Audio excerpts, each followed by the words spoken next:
So now let us see the options that Canva provides for us to bring in images onto the Canva workspace. So one of the options is the stock photos of Canva itself right over here.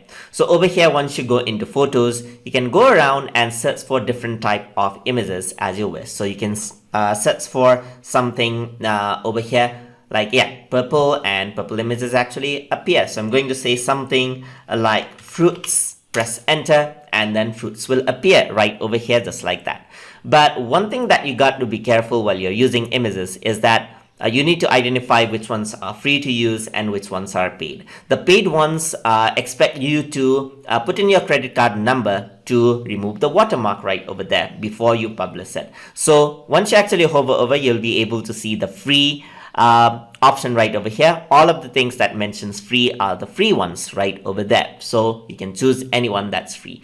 So click on it and it'll be brought in onto the workspace for you. So you can work around and manage it as any other layer. So you can resize it and then crop it. So we're going to see on how to do further editing for images in further lesson, but we're going to resize this right now just like this and place it over onto the side over here. And as I do that, you can see that everything is cropped off according to the canvas size in Canva right there.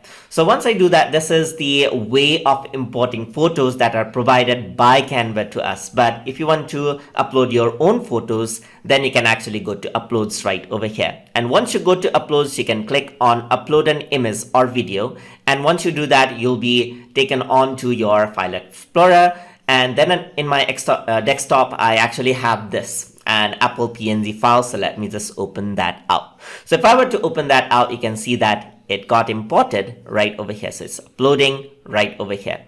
And this file that I uploaded is a PNG image, so the background is transparent. So depending on the type of the image, the background may be transparent and may not be transparent. Usually the PNG images that you find is transparent. So if you search for transparent PNGs, you'll get a lot of options. So once I want to import this out, I'm just going to click it and it'll be thrown in over here. And you can see that this is a transparent image. So this is the image area and I can actually see through this area right here. So I can throw this out, throw this apple out anywhere I want. I can place it, I can resize it and keep it just like that. There's also a cropping option over here, as you can see, which makes working with images quite fun and easy as well. So I can pop this apple out anywhere. I can click again. There's another iteration of the apple. I can rotate this out and keep it in next place just like that. I can keep a bunch of apples over here just like that. So you can keep